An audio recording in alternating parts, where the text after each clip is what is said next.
আউযুবিল্লাহি মিনাশ শাইতানির রাজিম। রজমকৃত শয়তানের কবল থেকে আল্লাহ তাআলার কাছে আশ্রয় চাচ্ছি। সম্মানিত দর্শকবৃন্দ, আপনাদের সকলকে জানাই সালামুন আলাইকুম। হিজবুত তাওহীদ এর অতীতের ইতিহাস এবং আজকের ইতিহাস আমরা যদি একটু লক্ষ্য করি তাহলে বুঝতে পারব এই কোরআনের মহাশত্রু হয়ে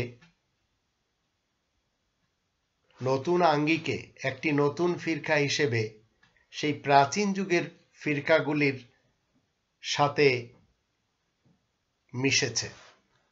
এটি ইসলামের মুসলিমদের কোনো ফিরকা নয়। এমনিতে ইসলামে কোনো ফিরকা হয় না। হিজবুত তাওহীদ তাওহীদকে ঢাল বানিয়ে কোরআনের ইসলামকে বিলুপ্ত করার সাম্প্রতিক পদক্ষেপ মাত্র। একত্ববাদের বিপরীত ইমামতের শিরকি ধারণাটি দিয়ে সর্বশ্রেষ্ঠ আক্রমণ হচ্ছে এই কোরআনের বিধানের উপর, যা আজ 3 দশক ধরে বাংলাদেশে চলছে। এদের মহানায়ক নায়িকা 3 জন: বায়াজিদ খান পন্নী, রুফায়দা পন্নী, হুসাইন মোহাম্মদ সেলিম। বাপ, বেটি এবং জামাই। এদের যদি গোড়া দেখতে চান তাহলে সেটি হলো আলী ইবনে আবি তালেব, যা সকল শিয়া সম্প্রদায়ের প্রথম ইমাম, এবং তাদের শিষ্যদের দাবি হলো আলী ইবনে আবি তালেব তার ইমামতির দায়িত্ব আল্লাহ তাআলার পক্ষ থেকে পেয়েছে। ঠিক একই সিকোয়েন্সে আজ হুসাইন মোহাম্মদ সেলিম নিজেকে প্রচার করে যাচ্ছে, আমি আল্লাহ তাআলার পক্ষ থেকে জামানার ইমাম হিসেবে এসেছি। কোরআন আপনি স্টাডি করেন, এর ভিতরে 114টি সূরা এবং 6348টি আয়াত রয়েছে। কোনো একটি আয়াতে নেই যে আল্লাহ তাআলার পক্ষ থেকে এ ধরনের কোনো ইমাম আসবে, এমনকি ইমাম মেহদিও। রবের কিংডম হচ্ছে ইসলামী কিংডম। গোটা বিশ্ব একটি মাত্র রাষ্ট্র, ইসলামী রাষ্ট্র, আর আমরা যারা মুসলিম রয়েছি আমরা ইসলামী রাষ্ট্রের মুসলিম নাগরিক। যারা রবের এই বিধান, এই কনস্টিটিউশন মানে না, তারা হচ্ছে রবের কিংডমে রবের অপোজিশন লোক, অমুসলিম নাগরিক।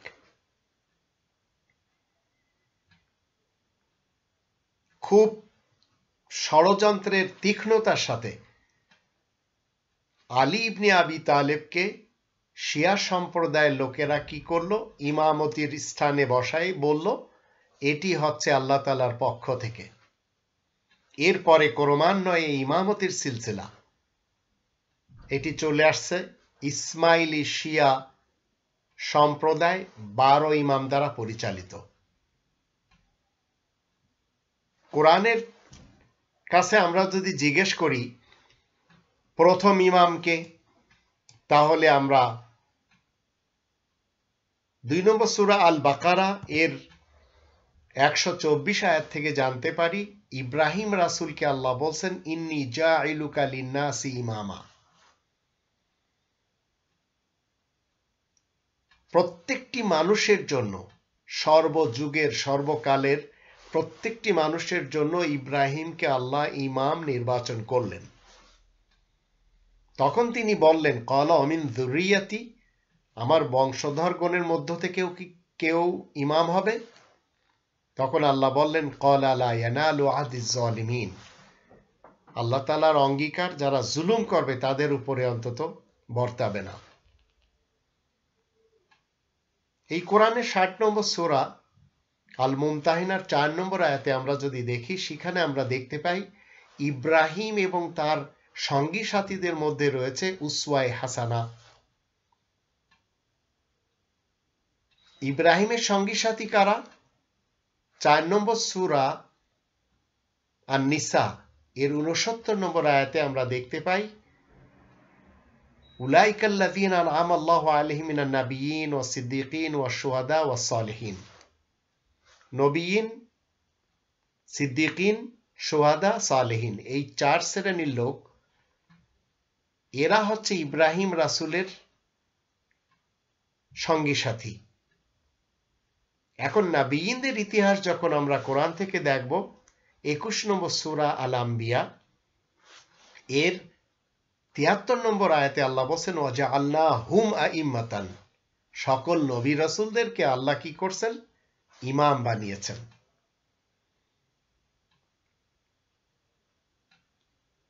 4 নম্বর সূরা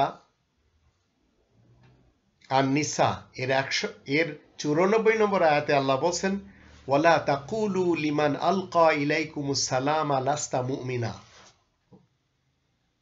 যখন কেউ তোমাদেরকে সালাম দিবে তখন তাকে বলতে পারবে না যে তুমি মুমিন নও।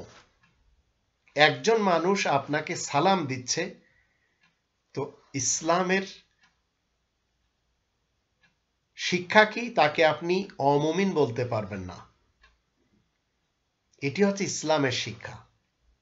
হিজবুত তাওহীদ যা কিছু শুরু করেছে, এগুলি সব এন্টি কোরআন, এগুলি সব কোরআনের আয়াতকে স্তব্ধ করার জন্য, এগুলি সব এই জন্য তারা করেছে নতুন আঙ্গিকে ধর্মজীবী মৌলবীদের বিরুদ্ধে মানুষকে দাঁড় করাচ্ছে এবং নিজের পক্ষ থেকে কিছু বই পুস্তক পত্রিকা ধরিয়ে দিয়েছে, কোরআন দিবে না।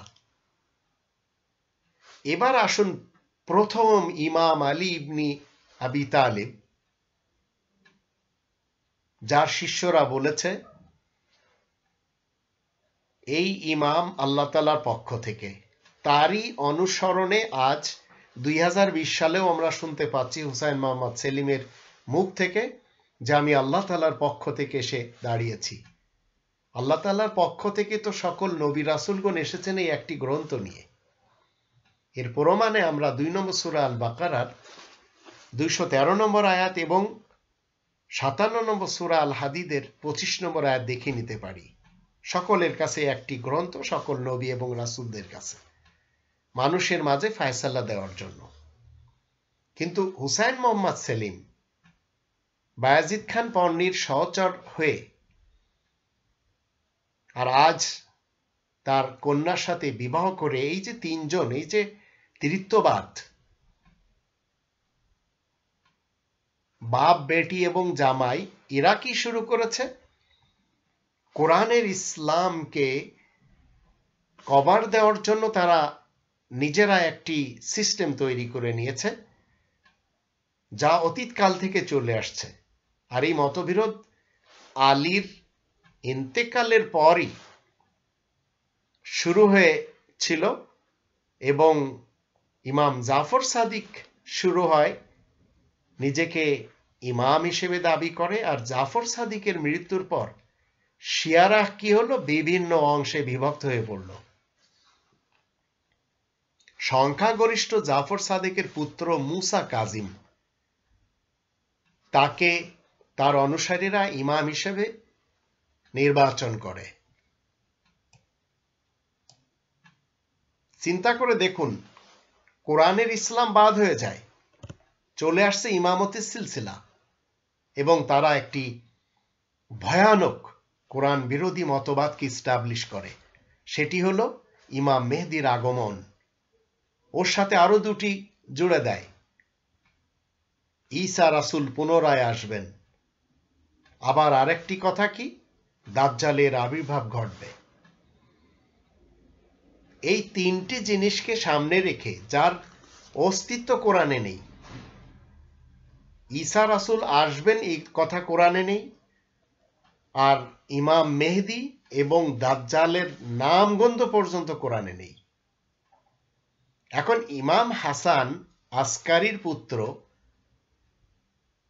দ্বাদশ ইমাম ইমাম মেহেদীর উপর ইমামতের শৃঙ্খলা কি করে দেয়? কেটে দেয়। যখন ইসমাইলি ইমাম জাফর সাদিকের জ্যেষ্ঠ পুত্র ইমাম ইসমাইল সুলাইমানি বুহেরি, দাউদি, নাজ্জারি আরো কয়েকটি মহলে এরা কি হয়? বিভক্ত হয়ে যায়। আজও রয়েছে পৃথিবীতে। আপনি বেশি দূরে যাওয়া লাগবে না, ঢাকাতেই রয়েছে ইসমাইলি, খোজা, তারপরে বুহেরি, দাউদি, নাজ্জারি আমাদের দেশে অবশ্য নেই, কিন্তু ভারতে রয়েছে। আগা খান ইসমাইলি উল্লেখযোগ্য এদের মধ্যে একজন বিশেষ। আগা খান ইসমাইলের ৪৯তম ইমাম হলেন কে? প্রিন্স করিম আগা খান, প্যারিসে থাকেন। ইসমাইলিবাদ ইসলাম বাতিল করার আগ্রাসী প্রয়াসের ধারণার ভিত্তিতে তৈরি হয়, আর এরা খুব বেশি ছড়িয়ে ছিটিয়ে রয়েছে পাকিস্তানের কোহিস্তান এলাকায়। এদের মতবাদে কি রয়েছে? ইসমাইলেরা শুরু থেকে বিশ্বাস করে আসছে নবী এবং ইমাম যারা ছিলেন ইনারা সবাই এক এবং অভিন্ন। তবে ইমাম হচ্ছে দুটি ধরনের, ইমাম নাতিক এবং ইমাম সামিত, বক্তা ইমাম এবং নীরব ইমাম। আজ আমরা দেখতে পাচ্ছি বায়াজিদ খান পন্নী, তিনি ছিলেন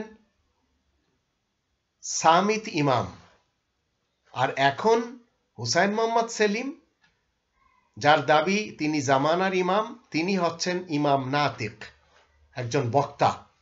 এখানে সকল বক্তাদের উপরে প্রাধান্য বিস্তার করে আছে।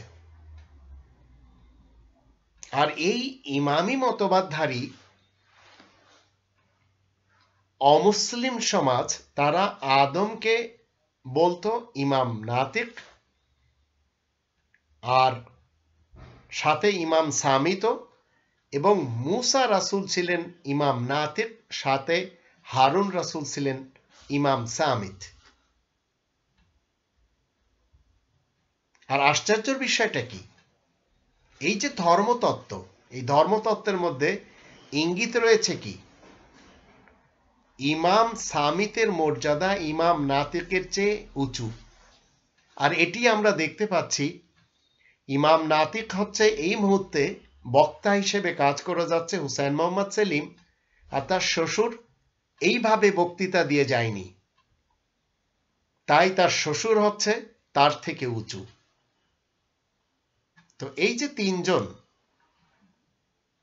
বায়াজিদ খান পন্নী, রুফায়দা পান্নি, হুসাইন মোহাম্মদ সেলিম, এদের তিনজনের যে ষড়যন্ত্র, সেই ষড়যন্ত্র হচ্ছে এন্টি কোরআন। ইসমাইলি ফিরকা জগৎ জুড়ে রয়েছে, তাদের একটি অংশ মাত্র, যা পশ্চিম পাকিস্তানের তৎকালীন, আমরা যদি একটু লক্ষ্য করে দেখি তাহলে ইনায়েতুল্লাহ খান আর মাশরিকি তারই অনুসারী ছিলেন বায়াজিদ খান পন্নী সাহেব। মূলত এরা সবাই, এদের সকলের বাগডোর হচ্ছে সেই ইসমাইলি বিশ্বাসে নাজ্জারি আগা খানি, যাকে বলা হতো ঈশ্বরের পক্ষ থেকে ইমামতির আসনে উপবিষ্ট। আর ইমামতির যে বৈশিষ্ট্য, সেই বৈশিষ্ট্য দ্বারা তাকে চিহ্নিত করা হয়। আবার একসময় ঈশ্বরের নিজের আকারে ইমাম হিসেবে প্রকাশ করে। এর আরেকটি মতবাদ, আমরা এই ধরনের একটি মতবাদ আমরা যদি ঢাকাতে বিশ্ব আশেকে রসুলকে দেখতে চাই, তাহলে সেখানেও পাই। দেওয়ানবাগের যে পীর কখনো এই ধরনের কথা তার নিজের পক্ষ থেকে বলে আমি রাসূলের জামাই, কখনো রাসূল হয়, কখনো আল্লাহ তাআলার পাশে বসে, আবার কখনো আল্লাহ হয়ে যায়। তো এগুলি কখন সম্ভব?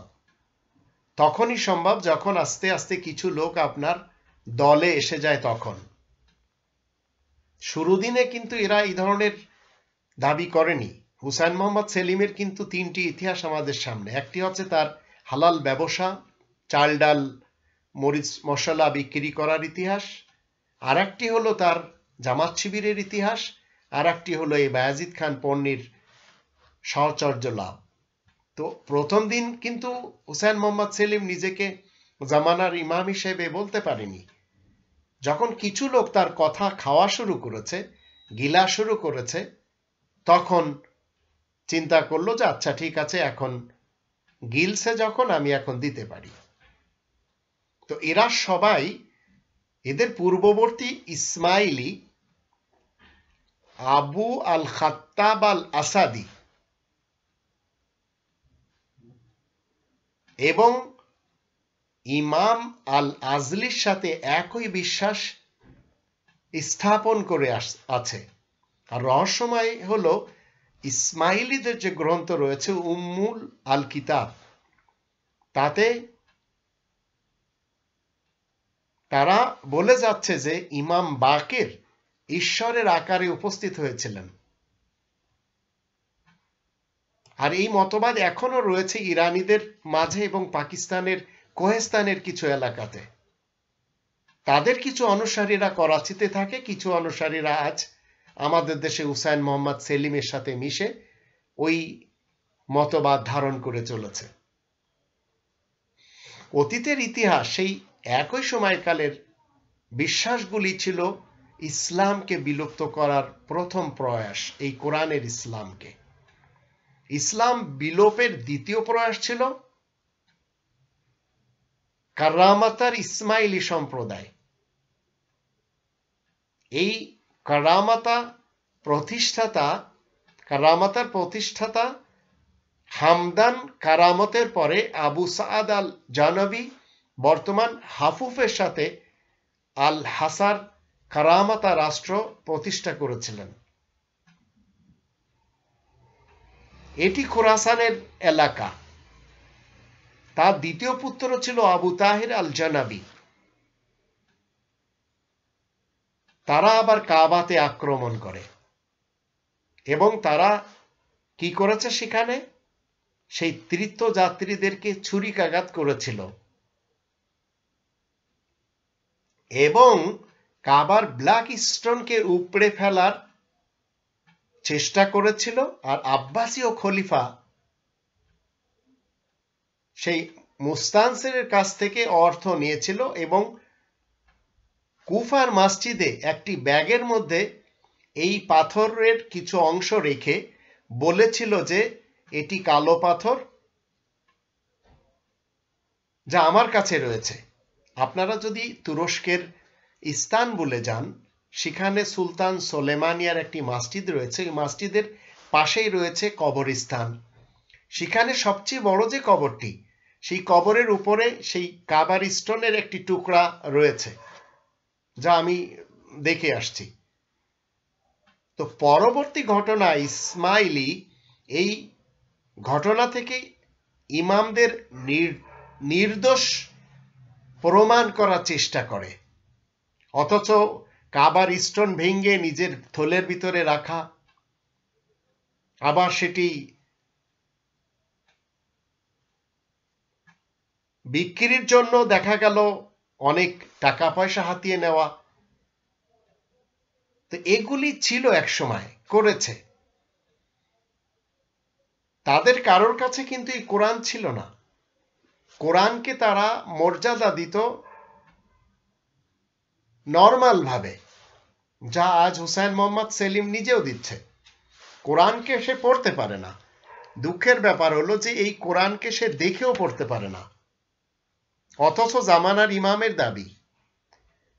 এখন আবু তাহের কারামতি ইসমাইলি ইমামের নির্দেশে ওই সব কাজগুলি করে। আর আজকের হুসাইন মোহাম্মদ সেলিম যে সমস্ত পুঁথি, বই, পুস্তক অন্য মৌলবীদের বিরুদ্ধে, ধর্মজীবীদের বিরুদ্ধে লিখে প্রকাশ করছে, এর প্রয়াসটা পেয়েছে কোত্থেকে? বায়াজিদ খান পন্নী থেকে, এবং তারও কিছু লিখিত রয়েছে। এগুলি প্রচার করে যাচ্ছে রুফায়দা পান্নী এবং হুসাইন মোহাম্মদ সেলিম। আর উনি তো মৃত্যুবরণ করেছেন, বায়াজিদ খান পন্নী।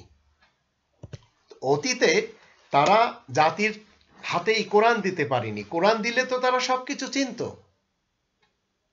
আজও আমাদের দেশের লোকদেরকে, যারা হিজবুত তাওহীদের অনুসারী হয়েছে, তাদের হাতে কোরআন দিতে অক্ষম। কারণ এই এমন ইমাম যে সে নিজে কোরআন পড়তে জানে না।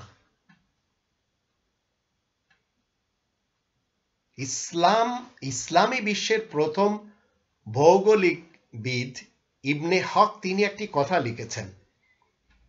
তিনি হামদান কাররামকে এবং পরে ফাতিমিদ খলিফার দরবারে দেখেছিলেন। ফাতিমিদ খলিফারা সবাই ছিলেন ইসমাইলি ইমাম। ইসলাম বাতিল করার বৃহত্তম ঘোষণাটি বর্তমান নাজারি আগাখানি ইসমাইলি বংশের ইমাম হাসান আলী আজ-জিকরি সে দিয়েছিল আজ থেকে 400-450 বছরের মাঝে। হাসান বিন সাবা মারা যাওয়ার পর এই হাসান আলী জিকরা ও সালাম, এই হাসান সাবা মারা যাওয়ার পর বড় উমিদ কিলা আল মাওতের অভিভাবক হয়েছিলেন। সেটি পাকিস্তানের কোহিস্তান এবং খোরাসানের মধ্যবর্তী স্থানে অবস্থিত।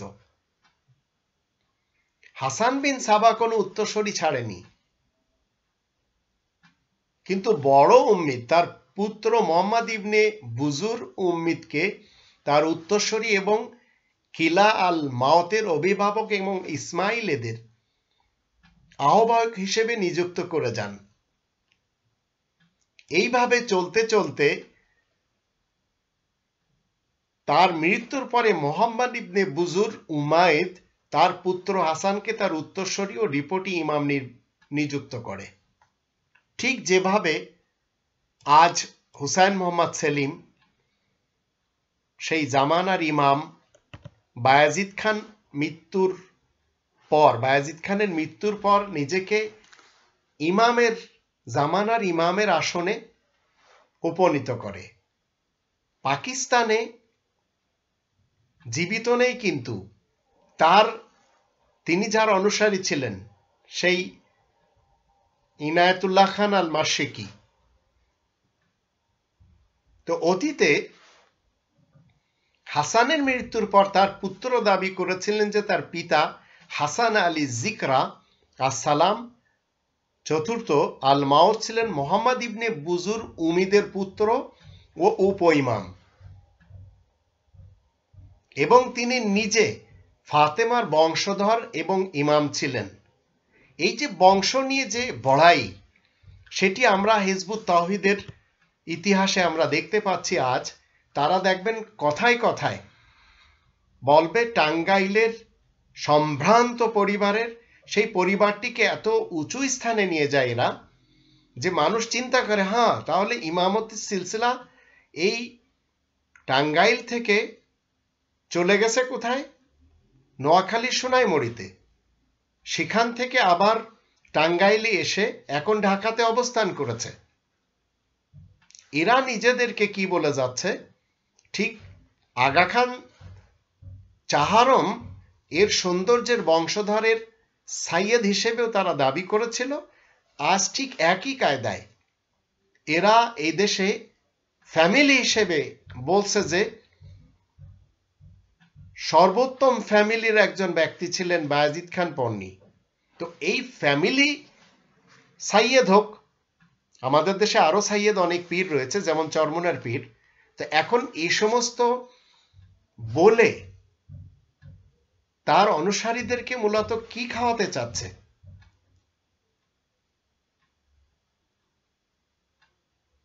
যে আমি জামানার ইমাম, আল্লাহ তাআলার পক্ষ থেকে এসেছি।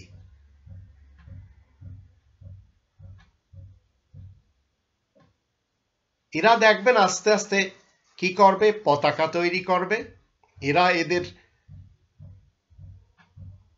ইবাদতের কিছু নিত্য নতুন সিস্টেম তৈরি করবে। দরকার পড়লে মাথায় টুপি পরবে, আরো দরকার পড়লে মাথায় পাগড়ি পরবে, এবং তারা যাদের বিরুদ্ধে বই পুস্তক লিখেছে তাদের বিপরীত নিত্য নতুন সিস্টেমে তারা আমাদের এই ছোট্ট বাংলাদেশে প্রত্যেকটি এলাকার প্রত্যেকটি অঞ্চলের কিছু না কিছু লোকদেরকে কবজা করে নেবে, এবং তারা সবসময় যা কিছু খাবে, যা কিছু উৎপাদন করবে, যা কিছু বলবে, এগুলি সব কথায় কথায় তারা দোহাই দিবে এই জামানার ইমামের। আর এই কাজগুলো তৎকালীন ইমাম হাসান আলী সাদা পোশাক পরে, সাদা পাগড়ি পরে কিলা আল মাউত থেকে নেমে মেম্বারে উঠে শ্রোতাদেরকে স্বাগতম জানাতো। তো এখন আজ আমরা দেখতে পাচ্ছি আমাদের দেশের এই ইমাম কোরআনের ধারে কাছে তো নেই। আমাদের দেশে যে ভোট চোর, খুনি, হাসিনা, অবৈধ প্রধানমন্ত্রী, তার বিরুদ্ধে এরা টু শব্দ করবে না। এরা ওই সকল পীরদের এবং ধর্মজীবী মৌলবীদের বিরুদ্ধে কথা বলছে যারা জাতির হাতে কোরআন দিতে পারেনি। দিয়েছে কি একটি শতদানা তাসবিহ এবং কিছু দোয়া ওজিফা। আর এই লোকটি নতুন আঙ্গিকে কি করছে, কোরআন তার অনুসারীদের হাতে দিতে পারছে না, ধরিয়ে দিয়েছে কিছু বই পুস্তক এবং পত্রিকা। তাদের ওজিফা ভিন্ন, এদের ওজিফা ভিন্ন। এরা এই কাজগুলি করে 2 পয়সা ইনকাম করছে, ওরা ওই কাজগুলি করে 2 পয়সা ইনকাম করছে। দেওয়ানবাগের পীর বলেন, কুতুববাগের পীর বলেন, মাইজ ভান্ডারের পীর বলেন, চরমোনায় আটরশি, শর্ষিনা, চন্দ্রপাড়া, যাই বলেন না কেন, এরা সবাই মূলত এক জিনিস। কিন্তু তাদের সিস্টেম অনেক পুরাতন। আর হুসাইন মোহাম্মদ সেলিম এর সিস্টেম একেবারে ভিন্ন, যদিও অনেক পুরাতন যুগ থেকে সেই কড়ির সাথে কড়ি, তালের সাথে তাল মিলিয়ে গেথে আজ উপবিষ্ট হয়েছে বাঙালিদের মাঝে, এবং নিজেকে জামানার ইমাম বলে পরিচয় দিচ্ছে। মূলত অনিচ্ছাকৃতভাবে নিজেকে নবী রাসূলের সেই মেম্বারে দাঁড় করিয়ে নিয়েছে। ইমাম হাসান কি বলেছিলেন, যে তার কথা ইমামের কথা। ইমাম তাকে ধর্মীয়, আধ্যাত্মিক, শরিয়া ও পার্থিব বিষয়ে সম্পূর্ণ কর্তৃত্ব সহ তার খলিফা হিসেবে নিয়োগ করেছেন। আর ইসলাম এবং ইসলামী আইন ছিল সেই সময়ের প্রয়োজনীয়তা। তাই সেই কোরআনের বিধিবিধানের এখন দরকার নেই, এখন নেতা যা বলবে তাই মানতে হবে। আর এটি আজ 2020 সালে আমরা দেখতে পাচ্ছি হুসাইন মোহাম্মদ সেলিম তার দলবলের লোকদেরকে বলছে।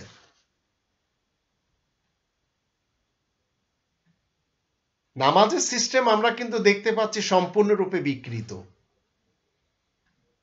আর যেভাবে মিলিট্যান্ট নামাজ তৈরি করা হয়েছে, এইভাবে যদি প্রেগনেন্ট অবস্থায় কোনো নারী এই কায়দায় নামাজ পড়ে, তাহলে এই নারী কি করবে, তার পেটে ধারণ করা যে সন্তান বিকলাঙ্গ জন্ম দিবে। বিকলাঙ্গর অর্থ শুধু এই নয় যে হাত পা থাকবে না, সবই থাকবে, কিন্তু দেখা গেল মাথার ঘিলু কাজ করবে না। পরিশেষে কি হয়েছে? সেই সিলসিলায় ব্রিটিশদের নির্দেশে মুসলিম লীগের প্রতিষ্ঠাতা আগা খান তৃতীয় আগত খান সালামের আধুনিক বিপ্লবাদী আন্দোলন শুরু করেছিল, যারা তার ভারতীয় অনুসারী খোজাদের জন্য ভারতকে ইসলামে রূপান্তর করতে চেয়েছিল। আর সেই ইসলামটি কোনটি? যার একটি সুন্দর কাঠামো তৈরি করেছে তারা, তাদের দৃষ্টিতে কলকাতা আলিয়া মাদ্রাসা।